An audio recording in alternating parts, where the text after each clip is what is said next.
بسم اللہ الرحمن الرحیم۔ اس طرح آپ کو معلوم ہے کہ ماہ شعبان المعظم کے آخری ایام چل رہے ہیں اور ماہ رمضان المبارک کی آمد ہے۔ یہ خالق کائنات کی طرف سے ہمارے ہاں ایک اللہ تبارک و تعالیٰ کا مہمان آ رہا ہے، ماہ رمضان المبارک، اور اس حوالے سے آج اپنے پیارے بھائی حضرت علامہ مولانا حافظ محمد عبداللہ صاحب سے یہ کچھ سوالات کرنے ہیں کہ ماہ رمضان المبارک کو ہمیں کس طرح سے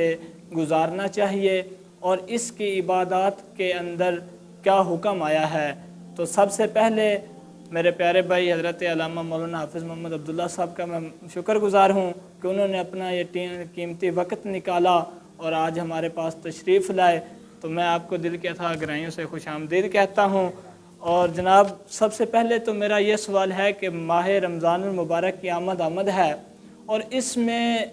تراویحوں کی حکم کیا آیا ہے دین اسلام کے اندر، وہ آپ ہمیں اس کے حوالے سے جواب ارشاد فرما دیجیے۔ بسم اللہ الرحمن الرحیم۔ حضرت مولانا سلیم صاحب، آپ کا بہت شکریہ کہ آپ نے ہمیں اس قابل سمجھا کہ آج ہم یہاں آپ کے پاس آئے ہوئے ہیں۔ تو جیسا کہ آپ نے ابھی ذکر کیا ہے کہ رمضان المبارک کی آمد قریب تر ہے، شاید کل یا پرسوں انشاءاللہ پہلا روزہ ہو۔ تو جیسا کہ آپ نے سوال کیا کہ تراویح کا حکم کیا ہے، تو اس کے بارے میں صحیح بخاری اور مسلم شریف کی حدیث مبارکہ ہیں۔ حضرت عائشہ صدیقہ رضی اللہ تعالیٰ عنہ روایت کرتی ہیں، وہ فرماتی ہیں کہ ایک مرتبہ رمضان کی رات کو نبی پاک علیہ الصلاۃ والسلام مسجد نبی گئے اور وہاں پر آپ نے نماز تراویح ادا کی۔ تو جب آپ نماز تراویح ادا کرنے گئے تو پیچھے سے لوگ آئے۔ ظاہری بات ہے، صحابہ کرام جو تھے نبی پاک علیہ الصلاۃ والسلام کے ساتھ محبت کرنے والے تھے، ان کی ہر لمحہ یہی خواہش ہوا کرتے تھے کہ ہم نبی پاک علیہ الصلاۃ والسلام ہر لمحہ گزاریں۔